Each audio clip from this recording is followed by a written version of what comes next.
m'appelle Anne, j'ai 34 ans. Globalement, mon parcours militant, ça a été très rapidement lié à des groupes de parole quand j'ai commencé à comprendre ma transidentité notamment, parmi d'autres choses. J'ai été un peu proche de XY Media et du Fleur pendant quelques temps, qui sont deux associations assez importantes dans le milieu trans. C'est beaucoup de choses, notamment c'est le fait de pouvoir accéder à l'emploi, à des parcours de santé.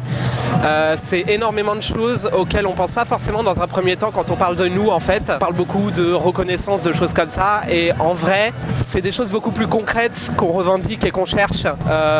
C'est tout ce qui est de l'ordre du changement d'état civil qui est encore assez compliqué, de l'accès aux soins. Enfin, je sais par exemple que moi je suis sous injection en termes d'hormones et c'est encore compliqué d'un point de vue légal en France.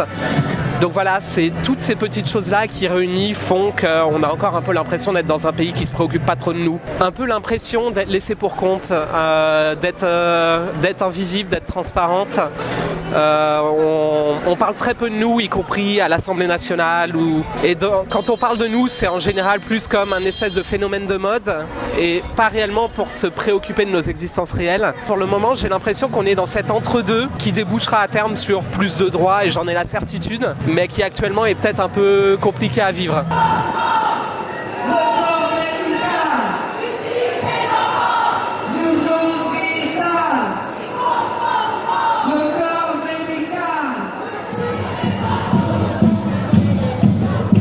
Je m'appelle Lexi, j'ai 27 ans bientôt.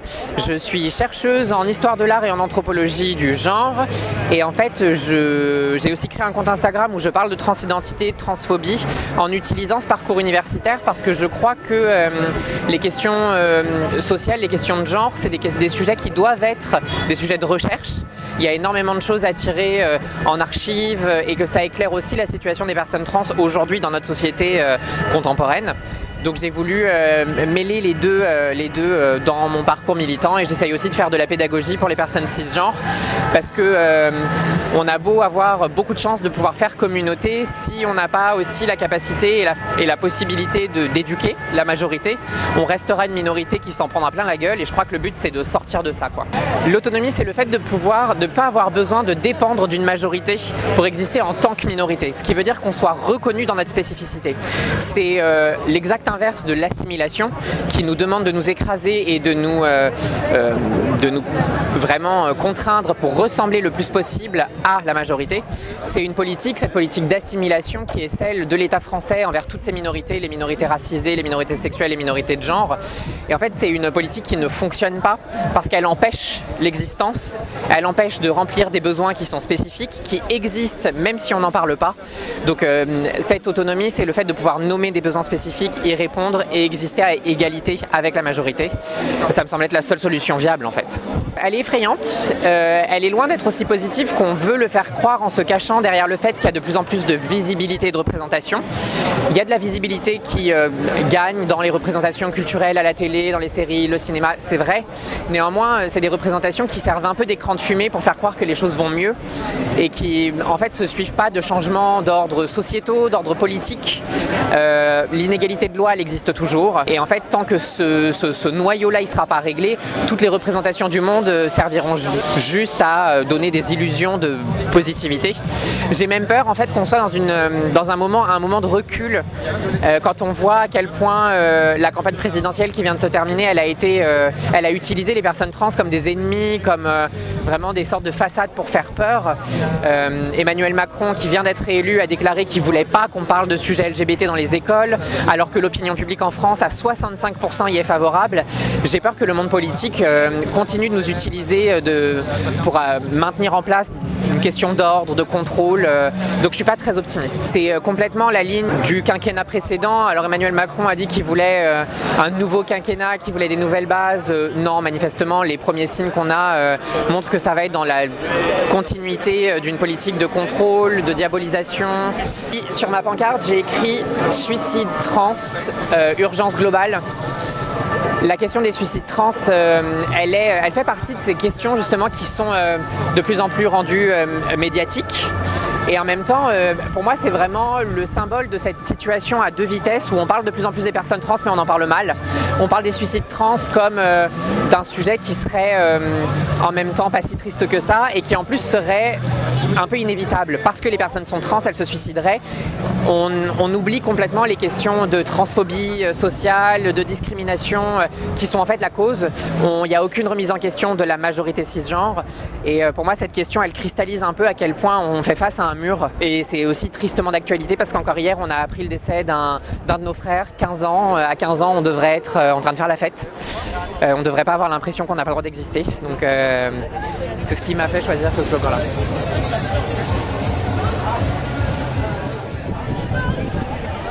Je m'appelle Daisy, je suis une femme trans lesbienne de 40 ans. Mon parcours militant, il a vraiment commencé avec ma transition en fait, parce qu'avant je savais pas trop où était ma place dans le monde militantisme comme dans le reste du monde. J'ai fait ma première existence inter en 2019. J'ai monté un collectif l'année d'après qui s'appelle Toutes des femmes et voilà, c'est principalement avec qui on fait pas mal de choses. On a fait une tribune, on a fait une vidéo avec XY Media qui sortira bientôt. Alors l'autonomie, effectivement, ça recouvre plein de trucs, mais on a tout simplement, je pense ça permet de, en un mot, dire regrouper plein des revendications des mouvements trans qui sont déjà l'autonomie dans nos parcours médicaux où en fait on veut avoir le droit de choisir ses médecins, ce qui nous est encore trop souvent refusé, même si c'est pas vraiment légal. On veut simplement avoir le droit de choisir de commencer nos parcours de transition sans que ce soit policé, sans que ce soit soumis à l'approbation d'un psy, d'un endoc, d'un chirurgien, etc.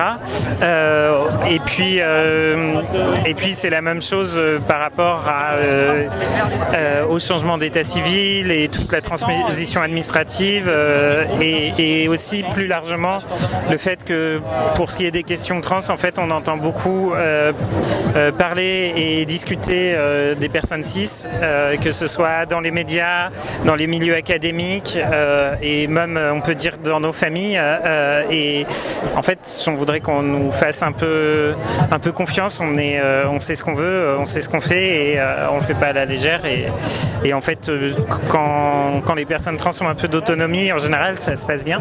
Aujourd'hui la situation des personnes trans elle est très loin d'être parfaite, elle est en voie d'amélioration à plein de niveaux, que ce soit au niveau médical où on commence quand même à avoir trouvé des médecins qui se mettent moins en position de garde-fou et au niveau de l'acceptation dans la société il y a des progrès, mais il y a aussi un gros backlash qui est médiatique avec la publication de nombreuses livres et tribunes par des psychanalystes ou par des gens qui globalement sont juste transphobes et c'est tout ce qui les définit. Je pense qu'on est sur un point d'équilibre fragile où ça peut basculer dans un sens ou dans l'autre et on va tout faire pour résister et pour pousser de notre côté.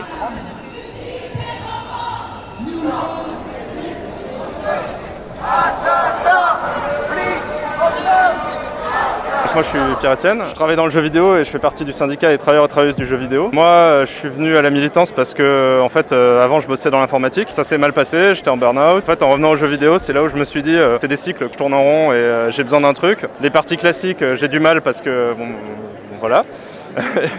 Après c'est des camarades sur place qui m'ont dit ah tiens viens on vient à une assemblée et puis finalement j'ai rejoint le syndicat comme ça. Je m'y retrouve à 100% parce que je pense que ça rejoint toutes les luttes. En fait c'est le principe de l'intersectionnalité, c'est de se rejoindre toutes et tous sur tout ce qu'on défend.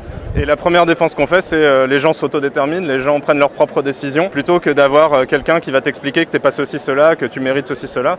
Et ça passe par le fait de donner aux moyens les gens de survivre, justement des moyens de subsistance, et de leur donner du pouvoir ensuite, parce que bon, donner une petite allocation pour ensuite dire très bien t'es gentil mais surtout reste dans ton coin, je pense que c'est pas le mot d'ordre ni pour vous ni pour nous, quoi.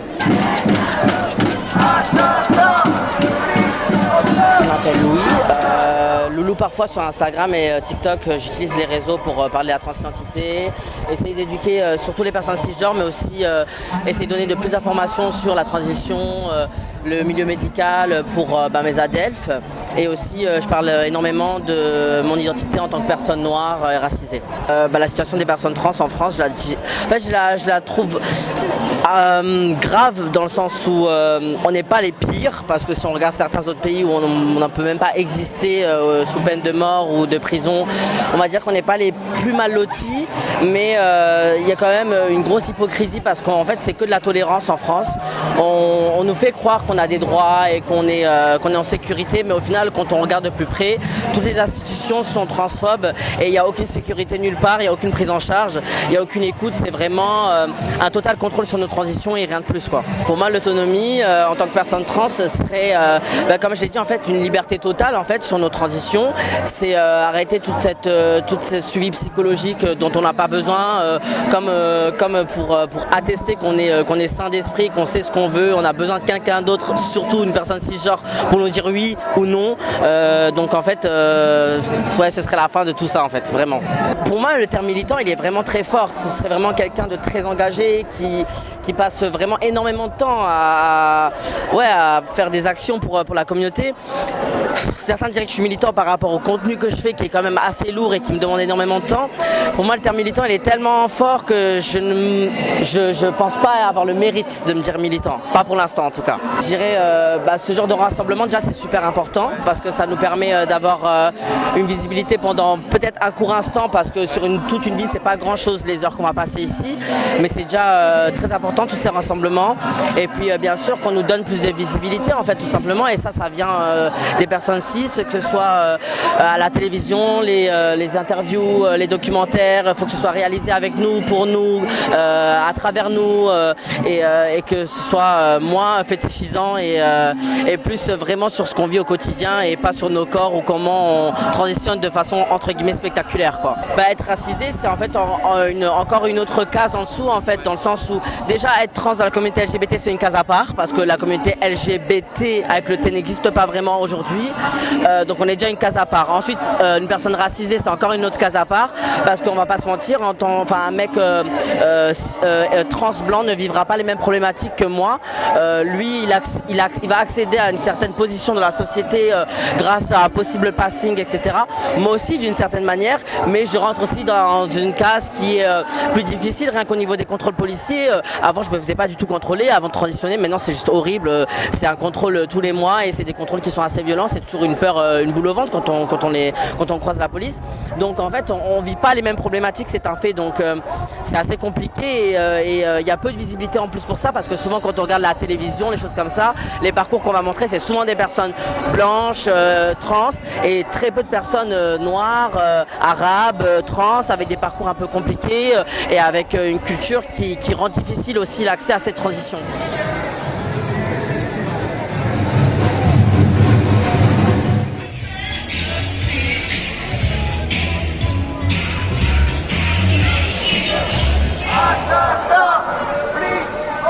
Bonjour, je m'appelle Sacha Yaropolskaya, je fais partie de XY Media, qui est un média transféministe, et également je fais partie de Accept ST où je suis bénévole depuis 2019. Et du coup, pour mon parcours militant, je suis arrivée en France il y a 4 ans, j'ai été demandeuse d'asile, réfugiée, et du coup aujourd'hui je vais te demander peut-être la nationalité bientôt.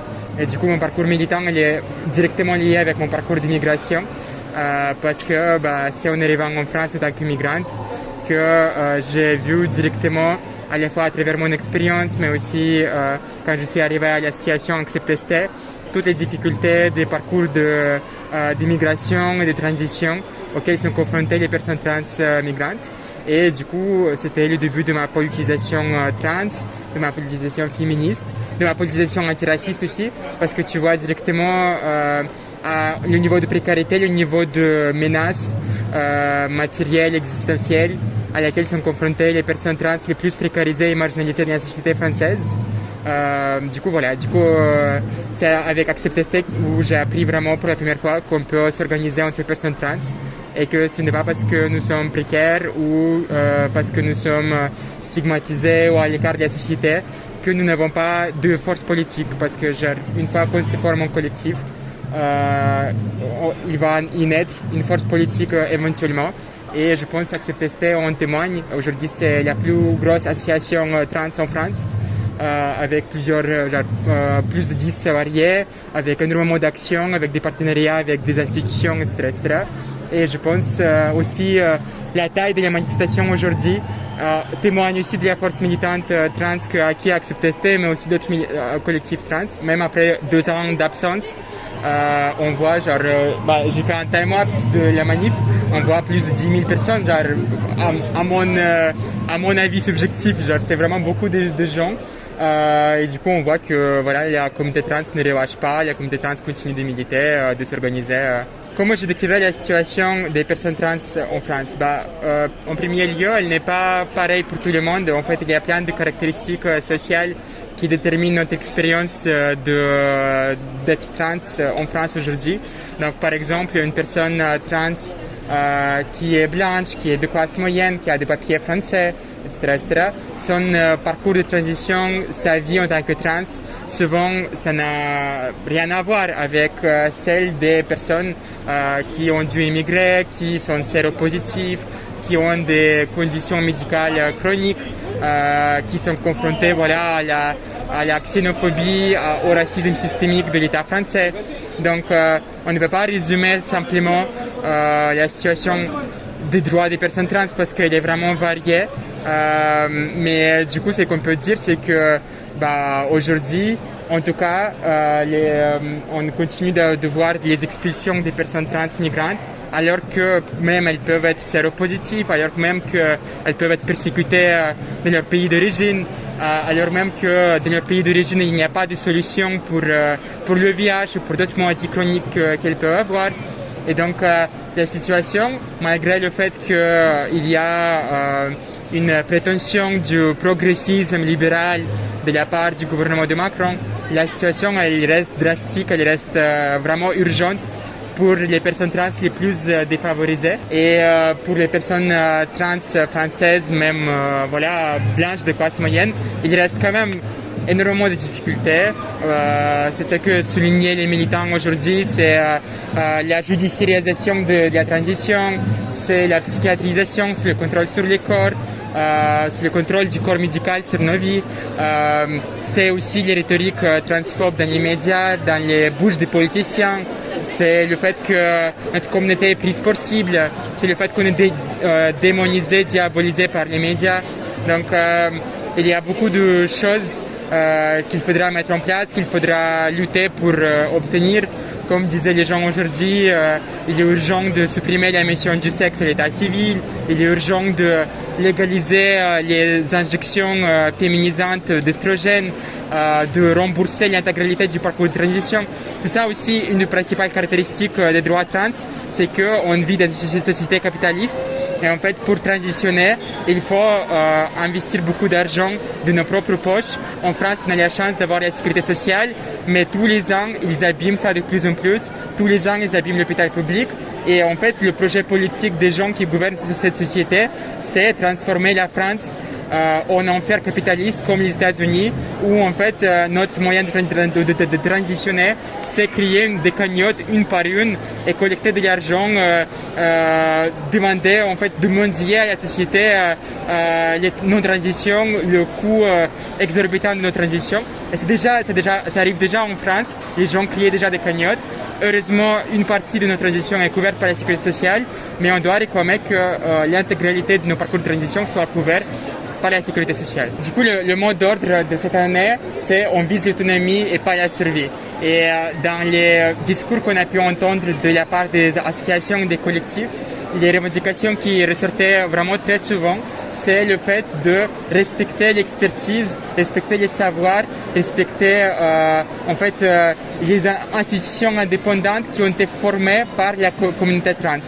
C'est-à-dire qu'il faut redonner le contrôle médical, il faut redonner le contrôle politique à la communauté trans sur leur propre destin, sur leur propre corps, sur leur propre parcours de transition. Et donc ça veut dire, comme j'ai déjà dit, c'est déjudiciariser les parcours de transition, c'est l'autodétermination, c'est le fait de financer les études sur les transitions, sur les hormones, sur les parcours trans, mais les études qui seraient menées pas par des personnes cis, mais par les personnes concernées.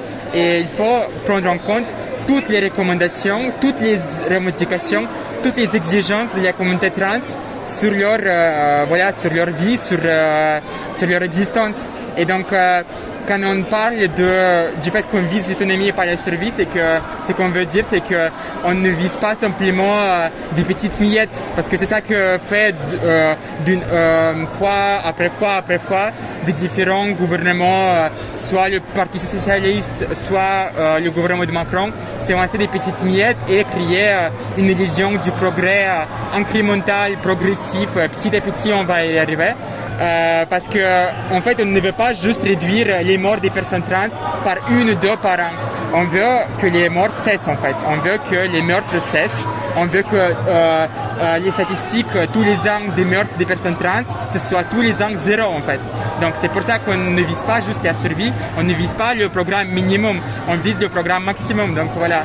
Et ça va aussi passer pas simplement par un dialogue avec le gouvernement existant, par la pression associative sur le gouvernement existant, mais je pense par la convergence avec toutes les luttes qui existent dans la société et par la prise de pouvoir par une transformation révolutionnaire de notre société telle qu'elle est aujourd'hui. Parce que vraiment il y a une urgence, ce n'est pas juste un discours vague comme ça, il y a une urgence, les gens sont expulsés, les gens meurent et on a besoin de renverser de choses pour que la peur puisse changer de camp et pour que la nomination et même la discussion des nominations des homophobes, des transphobes au poste du gouvernement ne soit pas possible. Il faudra que le pouvoir actuel ait peur en fait de notre force de mobilisation, de notre force de frappe quoi.